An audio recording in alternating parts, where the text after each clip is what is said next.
Hi guys, हम शुरू कर रहे थे CUET 2023 की प्रिपरेशंस। आज हम यहाँ पे CUET 2023 के अंदर मैथ्स की तैयारी कर रहे हैं। इससे पहले मैंने 2 वीडियो लेक्चर्स दे दिए हैं जिसके अंदर हमने GT में जनरल नॉलेज और करंट अफेयर्स के क्वेश्चंस प्रैक्टिस किए थे। आज हम यहाँ पे मैथ्स के कुछ क्वेश्चन प्रैक्टिस करने वाले हैं और 15 मई तक आपका सिलेबस कंप्लीट होने वाला है। इसकी गारंटी मैंने आपको दी है। और आपको इसका PDF चाहिए तो आप मुझे इंस्टाग्राम पे मैसेज कर सकते हैं, मैं आपको उसका PDF सेंड कर दूँगी, ठीक है। आज हम यहाँ मैथ्स की क्लासेस स्टार्ट करते हैं। तो आते हैं फर्स्ट क्वेश्चन पे। 3 गुणा 38 गुणित 537 गुणा 1256 के गुणनफल में इकाई का अंक क्या है। तो मैं इसके क्वेश्चन के आंसर जैसे मैंने GK करंट अफेयर्स की क्लास में डाले हैं वैसे नहीं डाल रही, क्योंकि अगर मैं ऐसे आंसर डालूँगी तो आपको समझ में नहीं आएंगे। मैं आंसर सॉल्व करके आपको दिखाने वाली हूँ ताकि आपको समझ में आ जाए। लेकिन अगर आपको वैसे आंसर चाहिए तो भी आप मुझे इंस्टाग्राम पे मैसेज कर सकते हैं, मैं आपको वो आंसर भी डाल दूँगी, ठीक है। और आपको इंस्टाग्राम का लिंक डिस्क्रिप्शन में मिल जाएगा, कमेंट में मैं पिन कर दूँगी, आप वहाँ से भी कर सकते हैं। और ये इसका पार्ट 1 है, इसका पार्ट 2 भी आपको जल्दी मिल जाएगा, ठीक है। तो क्वेश्चन देखते हैं। यहाँ पे इकाई का अंक सबसे पहले हम कैसे देखते हैं, जैसे यहाँ पे लिखा है 3 इंटू 38 इंटू 537 इंटू 12 56। तो इसमें जो लास्ट का अंक होता है, जैसे यहाँ पे इसको हम बोलते हैं इकाई का अंक, ठीक है। तो इसका क्या है कि जब इसके गुणनफल में हमें ओनली फॉर इकाई का अंक निकालना है तो इसका गुणनफल हम कैसे कर सकते हैं, इधर से स्टार्ट या फिर किधर से भी हम इसको स्टार्ट कर सकते हैं। जैसे यहाँ पे 3 है, यहाँ पे 8 है इकाई का अंक, तो पहले हम 3 को 8 से इंटू करेंगे तो यहाँ पे आ जाएगा 24। फिर 24 में इकाई का अंक कितना है, 4 है, तो 4 को हम इंटू करेंगे 7 से, 7 इंटू 4 तो यहाँ पे आ जाएगा 28। यहाँ पे इकाई का अंक है 8 और 8 को जब हम इंटू करेंगे 6 से, बिकॉज यहाँ पे इकाई का अंक क्या है 6, तो 8 को जब 6 से इंटू करेंगे तो आ जाएगा 48। और यहाँ पे 8 इकाई का अंक है, तो हमारा जो आंसर है वो आ जाएगा 8, हमारा जो है वो आंसर है। तो इसमें ऑप्शन नंबर आ जाएगा D 8, ठीक है।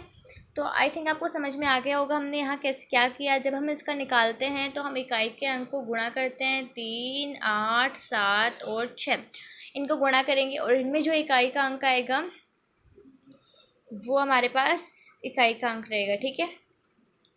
और एक चीज़ का ध्यान रखना है, जब गुणा करेंगे तो गुणा करने के बाद जो इकाई का अंक आएगा उनको भी हम गुणा करेंगे, उसके साथ ही गुणा करेंगे। जैसे 24 है तो 24 के साथ गुणा नहीं करके हम इकाई के अंक से गुणा करेंगे, ठीक है। फिर वापस गुणा करने के बाद जो इकाई का अंक आएगा उसको हम अगले अंक से गुणा करेंगे।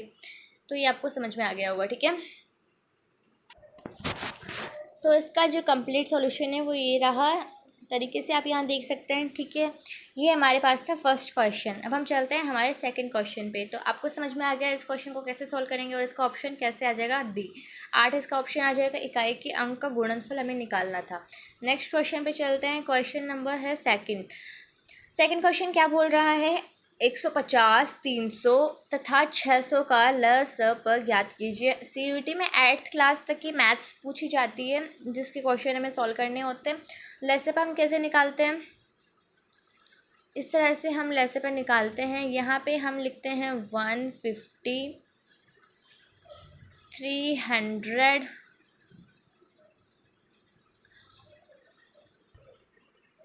तो इस तरह से हम नोट कर लेंगे और इसमें किससे डिवाइड जाता है वो हम लिखेंगे। तो यहाँ पे हम देख सकते हैं 15 से डिवाइड करने पर यहाँ पूरा पूरा डिवाइड सभी में जा रहा है। तो यहाँ पे जब हम डिवाइड करेंगे तो 10 आ जाएगा, यहाँ पे 20 आ जाएगा, यहाँ पे आ जाएगा 40, 15 एकम 15 और 10, 15 दूनी 30, 20 और 15 चौके 60। यहाँ पे हम दोबारा डिवाइड करते हैं, यहाँ अब 10 से पूरा पूरा जाएगा 1 2 टाइम्स और यहाँ पे 4 टाइम्स। बाकी 2 से डिवाइड करेंगे तो 1 1 2 और यहाँ पे फिर से 2 से कर देंगे तो 1 1 और 1। तो यहाँ पे LCM कैसे निकालते हैं हम LSP, तो यहाँ हम करेंगे सिंपली 15 गुणा 10 गुणा 2 गुणा 2 तो क्या हो जाएगा 150, फिर 15 एकम 15, 150, फिर 15 दूनी 30, फिर 300, फिर 3 दूनी 6, फिर आ जाएगा 600। तो इसका आंसर आ जाएगा 600, ऑप्शन नंबर बी। ठीक है, आपको समझ में आ गया होगा कैसे सोल्व होगा ये क्वेश्चन। इसमें हमें लस पर निकालना है। नेक्स्ट क्वेश्चन पे चलते हैं हम। क्वेश्चन नंबर है हमारे पास 23। क्वेश्चन बोल रहा है 5808 को किस छोटी से छोटी संख्या से गुणा किया जाए कि वह पूर्ण वर्ग बन जाए। तो इसके लिए हम फिर से इसका एलसीएम निकालते हैं। कैसे निकालेंगे इसका एलसीएम, देखिए मैं आपको पूरा सॉल्व करके दिखा देती हूँ। यहाँ पे संख्या है 5808, 5808। ठीक है, इसको सिंपली सबसे पहले हम डिवाइड करते हैं 2 से। 2 2 से 4 हो जाएगा, 2 में 18, 0, 2 चौके 8, 2 एकम 2, चौके 8, 2 5 10, 2 दूनी 4, 2 7 14, 2 दूनी 4, 2 6 12, 2 3 6, 2 6 12, 2 3 6, 3 से किया, 3 एकम 3, सॉरी यहाँ पे डैश नहीं आएगा, 3 एकम 3 दूनी 6, 3 एकम 3, 121, 11 का जाएगा 11 बार, 11 का जाएगा 1 बार। इसका हमने एलसीएम निकाला। अब यहाँ पे देखो क्वेश्चन क्या बोल रहा है, 5808 को किस छोटी से छोटी संख्या से गुणा किया जाए कि वो उसका पूर्ण वर्ग बन जाए। तो यहाँ पे जब 2 और 2 का पूरा पूरा है, 2 2 का पूरा पूरा है, 11 11 का पूरा है, 3 से साथ में कोई नहीं है ना, तो यहाँ जब 3 से गुणा कर देंगे इसको हम, तो क्या बन जाएगा, पूर्ण वर्ग बन जाएगा। ठीक है, तो इसमें क्या आ जाएगा कि 3 से गुणा करने पर क्या हो जाएगा, इसका पूर्ण वर्ग बन जाएगा 2 2 11 और 3 सिंगल है ना, तो 3 से गुणा करने पर जो 5808 है इसको जो 3 से गुणा कर देंगे तो ये पूर्ण वर्ग बन जाएगी। ठीक है, चलते हैं नेक्स्ट क्वेश्चन पे। अगला क्वेश्चन हमारे पास, सरल करें। यहाँ पे 9 मॉड में है 3 - 5 -5 mod 4 डिवाइड बाई 10 -3 5 ब्रैकेट में -2 × 4 डिवाइड बाई 2। तो इसके लिए आपको सबसे पहले तो ये पता होगा कि बॉड मास का रोल क्या होता है। हम बॉड मास का रूल सभी जानते हैं। ठीक है, तो अगर नहीं पता तो भी आपको सिखा दूंगी, बिल्कुल घबराने की बात नहीं। क्वेश्चन बहुत ही इजी है। कैसे क्वेश्चन सॉल्व होगा ये, सबसे पहले हम क्वेश्चन को नोट कर लेते हैं। ये देखिए, जैसे मैंने यहाँ पे क्वेश्चन नोट किया, तो सबसे पहले आपको कुछ बेसिक चीज़ें बता दूँ मैं। जब मोड आता है तो मोड हमेशा पॉजिटिव दिखाता है। मोड के अंदर अगर माइनस में भी कुछ रहेगा तो वो पॉजिटिव हो जाएगा। तो यहाँ पे क्या है, यहाँ पे हमारे पास 9 है और यहाँ पे 3 - 5 है। तो जब सबसे पहले हम मोड में सॉल्व करते हैं, मोड में जब सॉल्व करेंगे तो आपको बता दूं, जैसे मैं 3 - 5 है मोड में, तो यहाँ पे माइनस का 2 आएगा मोड में, और जब इसको मोड से निकालेंगे तो पॉजिटिव 2 आएगा। ठीक है, इसका हमें ध्यान रखना है। आगे जब हम देखते हैं कि यहाँ पे 9 है और इनटू में आ जाएगा 2, तो 9 दूनी 18, तो यहाँ पे आ जाएगा हमारे पास 18। ठीक है, मैं आपको समझा रही हूँ, बाकी आपको नोट्स वगैरह चाहिए तो आप मेरे से मांग सकते हैं। मैं यहाँ पे ओनली समझाने वाली लैंग्वेज में लिख रही हूँ, तो आ जाएगा 18। ठीक है, उसके बाद जब माइनस में मोड में 4 है, पॉजिटिव है, इनटू हो जाएगा 5 के साथ, क्योंकि मोड में 4 हटेगा तो 4 का 4 रहेगा। ठीक है, तो 5 के 20, ओके, और डिवाइड बाई 10। अब हमें क्या ध्यान रखना है कि बहुत सी गलती यहाँ करते हैं कि 18 में से 20 माइनस कर देते हैं, लेकिन हमें 18 में से 20 माइनस नहीं करना है, हमें 20 में 10 का भाग देना है। ठीक है, क्या करना है, 20 में 10 का भाग देना है, क्योंकि बोर्ड मास का रूल क्या है, इसके अंदर पहले हमारे पास डिवाइड पहले है और सब्सट्रैक्शन बाद में है। ठीक है, तो पहले हम डिवाइड करेंगे, यहाँ पे डिवाइड करेंगे तो क्या होगा कि 10 में से 20 से 2 आ जाएगा, तो यहाँ 18 में से हम माइनस करेंगे 2 और यहाँ 16 आ जाएगा। ठीक है, ऊपर हमारे पास कितना आ जाएगा, 16, तो यहाँ हम लिख देते हैं 16। डिवाइड बाई हम देखते हैं, उसके बाद आगे क्या है, -3 है, इनटू में 5 है, ब्रैकेट में है ना 5, तो वो गुणा हो जाएगा, तो कितना आ जाएगा, -15 आ जाएंगे, माइनस में 4 दूनी 8, इसको सही से लिख लेते हैं। माइनस के 15 है, माइनस में 4 दूनी 8 है और डिवाइड बाई 2 है। ठीक है, तो इसी में भी जैसे ही पहले हम डिवाइड करेंगे 2 का, तो इसमें आ जाएगा -15 -4 और इधर आ जाएगा -19। ठीक है, इसमें डिवाइड में आ जाएगा 19, तो 16/-19। तो ये इसमें ऑप्शन आ जाएगा ऑप्शन नंबर सी, 16/-19। क्वेश्चन समझ में आया होगा कि कैसे सॉल्व किया हमने इस क्वेश्चन को। क्वेश्चन बहुत ईजी था, बस थोड़ा समझना है कि मोड में माइनस का जो रहेगा वो प्लस का हो जाता है। बोर्ड मास के रूल के अकॉर्डिंग पहले हम डिवाइड करेंगे, माइनस हम बाद में करेंगे। इस तरह हमारा इस क्वेश्चन का सॉल्यूशन निकल के आ जाएगा। ठीक है, नेक्स्ट क्वेश्चन पे आते हैं। नेक्स्ट क्वेश्चन 25 का क्वेश्चन है, मतलब वैसे देखा जाए तो 5 नंबर का क्वेश्चन है। क्वेश्चन हमें बोल रहा है कि 2 - 1/3, 2 - 3/5, 2 - 5/7, इस तरह से चलते चलते 2 - 997/999। आपको पता है मैं आपको प्रैक्टिस क्वेश्चन इसीलिए सोल्व करा रही हूँ ताकि आपको आइडियाज़ लगे कि एग्ज़ाम में क्वेश्चन किस टाइप के आने वाले हैं। ठीक है, तो ये क्वेश्चन कैसे सोल्व करना है, हमें सोल्व करने का तरीका आना चाहिए। तो सबसे पहले जैसे यहाँ पे हमें पास 2 - 1/3 है, जैसे मैं यहाँ पर लिख लेती हूँ 2 - 1/3। तो पहले हम इसको सॉल्व करेंगे तो कितना आ जाएगा, 5/3 होगा। जैसे हमारे पास है 2 - 3/5, सॉरी, जैसे हमारे पास है 2 - 3/5, तो जैसे मैंने लिख लिया 2 - 3/5 है। इसको सॉल्व करेंगे तो कितना आ जाएगा, 7/5। जैसे हमारे पास 2 - 5/7,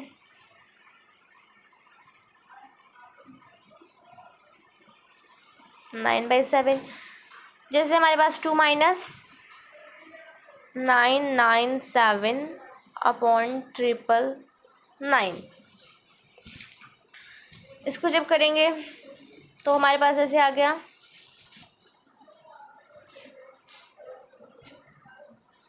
1001/999। ठीक है, ऐसे जब इनको सॉल्व करते हैं तो हमारे पास इस तरह के नंबर्स आ जाते हैं। ठीक है, इतना भी ध्यान रखना है। तो जब हम हमारे क्वेश्चन में क्या बोल रहा है कि इसको सॉल्व करना है, इनके कुछ फार्मूलाज, कुछ ट्रिक्स वगैरह होती हैं। तो जैसे इसको जब हम सॉल्व करेंगे तो इसको पहले हम सीक्वेंस पे हम लिखते हैं। जैसे 5/3 है, 7/5 है, कैसे लिखेंगे, 5/3, 7/5, 9/7, डॉट डॉट डॉट जो भी था हमारे पास, 1001/999। ये हमने लिखा। तो इसका फाइनल जब आंसर आएगा तो लास्ट का जो फर्स्ट का जो नीचे वाला, इनको हम साथ में लिखते हैं तो वो हमारा सॉल्यूशन होता है। तो इसका जो आंसर आ जाएगा वो हमारे पास आएगा 1001/3। तो ऑप्शन कौन सा इसमें, 1001/3, ऑप्शन नंबर ए इसका राइट आंसर है।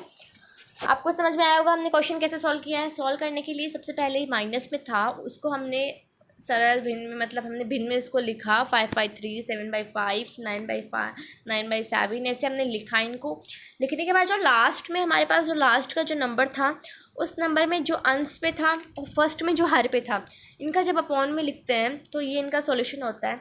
अगर इसी में क्वेश्चन अलग टाइप से आता तो हम वो भी सॉल्व कर सकते हैं। क्वेश्चन के आइडियाज़ हमें पता होने चाहिए, फिर हम सारे क्वेश्चन सॉल्व कर लेते हैं। ठीक है, नेक्स्ट क्वेश्चन पे चलते हैं। 25 का क्वेश्चन आपको समझ में आ गया होगा। नेक्स्ट क्वेश्चन 26 का देखते हैं। प्रथम 10 सम संख्याओं का औसत क्या होगा। सम संख्याएं कौन सी होती हैं, जिनमें 2 का पूरा पूरा भाग जाता है। ठीक है, तो 2 का पूरा पूरा भाग जाने वाली 10 स्टार्टिंग की सम संख्याएं कौन सी हैं, प्रथम 10 संख्याएं, जैसे 2 है, 4 है, 6 है, 8 है, 10, 12, 14, 16, 18 और 20। ये स्टार्टिंग की 10 सम संख्याएं हैं, 2 4 6 8 10 12 14 16 18 20। इनको हमें डिवाइड करना है, इनका औसत निकालना है। तो औसत कैसे निकालते हैं हम? उन संख्याओं का योग और जितनी संख्याएं हैं उसका भाग दे देते हैं। कितनी संख्याएं टोटल 10 हैं, तो 10 का हम भाग दे देंगे इसके अंदर।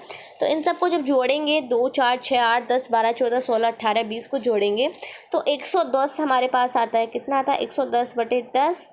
और इसको जब काटेंगे तो ये जाएगा 11 बार। ठीक है, इसका आंसर आ जाएगा हमारे पास 11 और इसमें ऑप्शन नंबर आ जाएगा बी।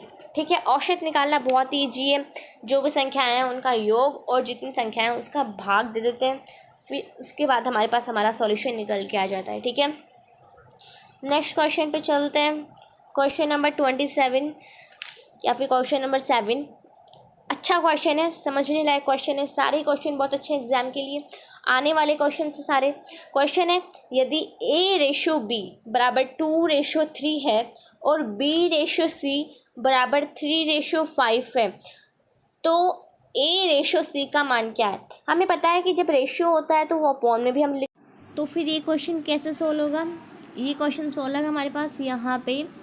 इसको हम A/B बराबर 2/3 लिख सकते हैं। इसको हम B/C बराबर 3/5 लिख सकते हैं। ठीक है, तो यहाँ पे हम क्या करेंगे?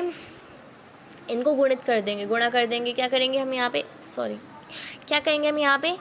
A/B गुणा B/C। ठीक है, A/B गुणा B/C बराबर में कर देंगे 2/3 गुणा 3/5। 3 से 3 क्रॉस मल्टीप्लाई, ये गुणा में कट जाएगा, B से B कट जाएगा। तो यहाँ पे A/C हमारे पास आ जाएगा 2/5 और A/C हमारे पास आ जाएंगे 2/5। ठीक है, 2/5। ऑप्शन नंबर ए सही हो जाएगा। ऐसे क्वेश्चन हमें थोड़ा दिमाग लगा के सॉल्व करने पड़ते हैं और थोड़ा सा हम इनमें आइडियाज़ भी लगा सकते हैं। ठीक है, क्वेश्चन बहुत ही ईजी था। ऐसे क्वेश्चन एग्जाम में पूछे जाते हैं। ठीक है, नेक्स्ट क्वेश्चन है 28 का क्वेश्चन। बहुत ही अच्छा क्वेश्चन है। 0.001 किसके बराबर है? इसको परसेंटेज में चेंज करना है। परसेंटेज में चेंज करना बहुत ईजी, हम बचपन से क्लासेस में सीखते हैं। 0.001 को परसेंटेज में चेंज करेंगे।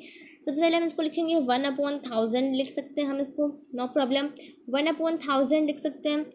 फिर हम इसको 0.1/100 भी लिख सकते हैं। और जब इसको परसेंटेज में चेंज करेंगे तो सीधा सीधा हमारे पास आ जाएगा 0.1%। ओके, एक क्वेश्चन को समझाने वाला नहीं, 0.1% इसका सीधा आंसर आ रहा है। बाकी ऐसे क्वेश्चन हम बहुत से एग्जाम में सॉल्व करते हैं। जैसे 1/1000 है, इसको 0.001% कर दिया, फिर 0.1/100 है और फिर इसका सीधा परसेंटेज 0.1% आ जाएगा। ओके, या फिर आप इसको सीधे यहाँ से भी 100 से डिवाइड करके निकाल सकते हो, मल्टीप्लाई करके। ओके, नेक्स्ट क्वेश्चन चलते हैं हम 29 के क्वेश्चन में।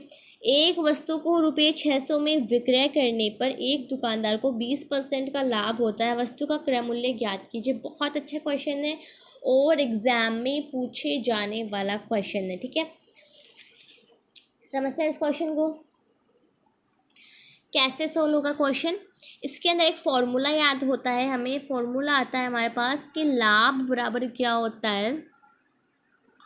विक्रय मूल्य माइनस क्रय मूल्य अपॉन में क्रय मूल्य और गुणे में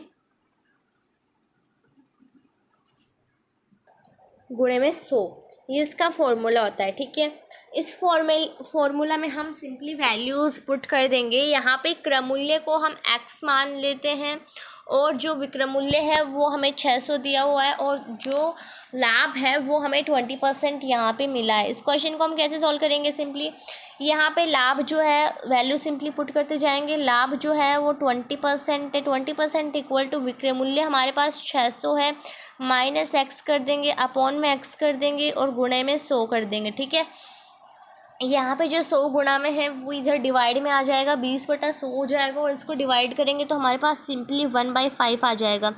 1/5 हो जाएगा। यहाँ पे 600 माइनस x अपॉन x हो रहेगा। इसको जब आगे हम सॉल्व करेंगे तो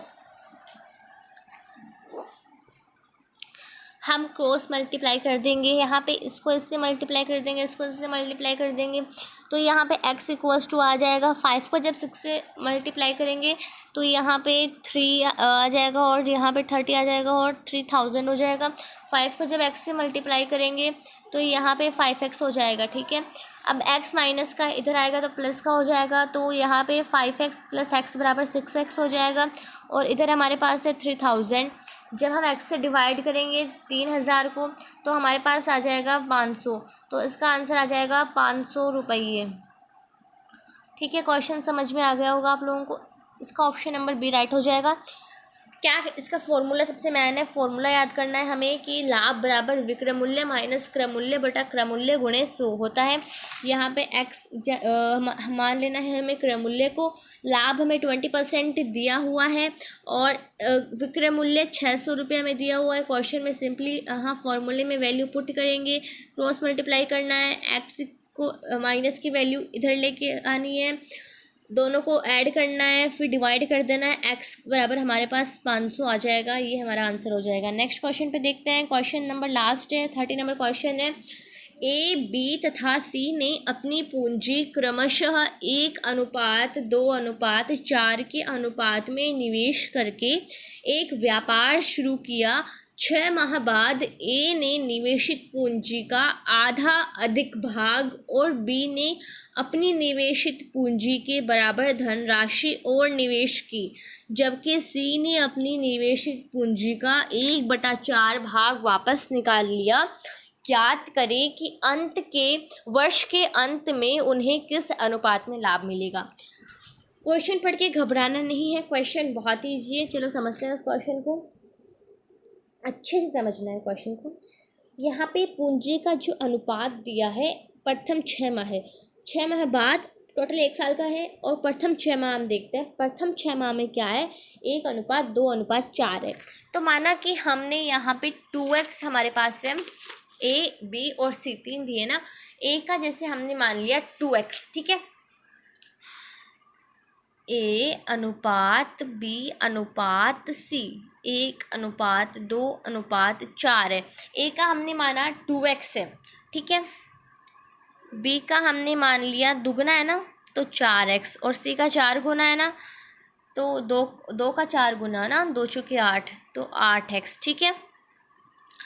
समझ गए। यहाँ पे इसका 1 का 2 गुना और 1 का 4 गुना, ठीक है, तीनों के है ना। तो यहाँ पे सिंपली मान लिए हमने, ये हमने माना है। अब A का जो निवेशित मान है वो निकालेंगे। A का जब कुल निवेश निकालेंगे तो कैसे निकालेंगे, यहाँ पे प्रथम 6 माह है ना, प्रथम 6 माह में कितना था 2x, तो 2x को गुणा कर देंगे 6 से, उसमें ऐड कर देंगे अंतिम 6 माह। अंतिम 6 माह में क्या बोल रहा है, 6 माह बाद में क्या बोल रहा है कि निवेशित पूंजी का आधा अधिक भाग, निवेशित पूंजी का आधा अधिक भाग, ठीक है, जितना है उतना तो रहेगा, साथ में आधा अधिक भाग, यानी कि 2x का आधा कितना होता है, x इतना और आएगा और साथ में गुणा हो जाएगा 6 से, ये भी क्योंकि 6 माह बाद 1 साल का है ना पूरा। तो कैसे निकलेगा, 6 दूनी 12x प्लस में 2 3x और 6 चौके 24x, ठीक है। इनको जोड़ देंगे 20 30 6 3 18, 6 चौके 24 होता है, 6 3 18x है ना, 18x जोड़ देंगे तो 10 20 और टोटल आ जाएगा 30x, ठीक है। A का कितना आ जाएगा निवेशित मान, टोटल 30x, ठीक है। इसी तरह B और C का भी निकालेंगे। B का कितना आ जाएगा, B में आपको मैं एक बार क्वेश्चन में दिखा देती हूँ, समझा देती हूँ उधर। B में क्या है कि यहाँ पे 2 है, दुगुना है 4x है, तो क्या होगा 4x जो है वो गुणा होगा 6 से, प्लस में यहाँ पे कितने आ जाएंगे, क्या बोल रहा है, B ने अपनी निवेशित पूंजी के बराबर धनराशि निवेश की, यानी 4 तो है और 4 के बराबर और की थी, ठीक है। 4 है और 4 के बराबर और, तो 4 + 4 8 हो जाएंगी और 6 माह बाद है तो 8 6 48x है, ठीक है। तो मैं यहाँ पूरा साथ में लिख देती हूँ, 6 चौके 24x प्लस में 48x, टोटल हमारे पास आ जाएगा 40 50 60 70 72x, ठीक है। बी का आ जाएगा 72x। और सी का कैसे निकलेगा, 6 माह का, प्रथम 6 माह का है सी का भी, और 4 दूनी 8x है ना सी का, तो इसी में आ जाएगा हमारे पास 8x गुणा 6 प्लस में आ जाएगा कि 1/4 वापस निकाल लिया। सी ने निवेशित पूंजी का 1/4 हिस्सा वापस निकाल लिया, इन्होंने निवेश किया और इसने निकाल लिया। तो 1/4 हिस्सा हम कैसे निकालेंगे इसका, यहाँ पे जैसे हमारे पास है 8x टोटल है, 8x है, तो 1/4 से इसको गुणा कर देंगे तो 4 दूनी 8, तो यहाँ पे हमारे पास 2x ही बचेगा, ठीक है। इतना हिस्सा इसने निकाल लिया, तो कितना बचेगा, 8x में से 2x निकालेंगे तो 6x बचेगा ना। तो यहाँ पे हम लिख देंगे 6x, ठीक है। 8x गुणा 6 और प्लस में 6x गुणा 6, तो मैं इसको भी सीधा लिख देती हूँ। सी का आ जाएगा 48x प्लस में 36x, ठीक है। तो 40 50 60 70 80 और 84x, ठीक है। ये हमारे पास तीनों वैल्यू आ गई। अब इनका अनुपात हम कर देते हैं, ए अनुपात बी अनुपात सी। 30x अनुपात 72x अनुपात 84x, ठीक है। x कट जाएंगे सारे, और 30 इन सब में पहले हम सबसे पहले हम इसमें डिवाइड करते हैं 3 का, तो आ जाएगा 10 अनुपात 3 दूनी 6 3 चौका 12 अनुपात, और साथ में है यहाँ पे 84, तो अनुपात में 2 तिया 6 सॉरी 3 6 3 दूनी 6 और 3 8 24, ठीक है। फिर और इसको अगला हम डिवाइड कर सकते हैं यहाँ पे 5 का, तो 5 अनुपात यहाँ पे 3 2 5 10 अनुपात 2 दूनी 4 5 अनुपात 2 एकम 2 3 6 5 अनुपात 12 अनुपात 14 दूनी 28, ठीक है। 5 अनुपात 12 अनुपात 14 इसमें ऑप्शन है, 5 अनुपात 12 अनुपात 14, ऑप्शन नंबर सी इसमें राइट है। तो हमने यहाँ पे सारे क्वेश्चन देखे, क्वेश्चन सारे ही बहुत ईजी थे, बहुत अच्छे थे क्वेश्चन, सारे एग्जाम में आने वाले थे। तो अगर आपको ये वीडियो अच्छा लगा है तो वीडियो को लाइक कीजिए, चैनल पर नए हैं तो चैनल को सब्सक्राइब जरूर कीजिएगा, और वीडियो को ज़्यादा से ज़्यादा शेयर कीजिए ताकि मैं और वीडियोज़ बनाऊँ। अच्छे से व्यूज़ दीजिए, कॉमेंट दीजिए, और थैंक यू। और आपको पता है कि यहाँ पे आपको 15 मई तक पूरी तैयारी होने वाली है CUET 2023 UG की। हमें लेना है 100% all the best for your exams. Okay guys, मिलते हैं अगले वीडियो में।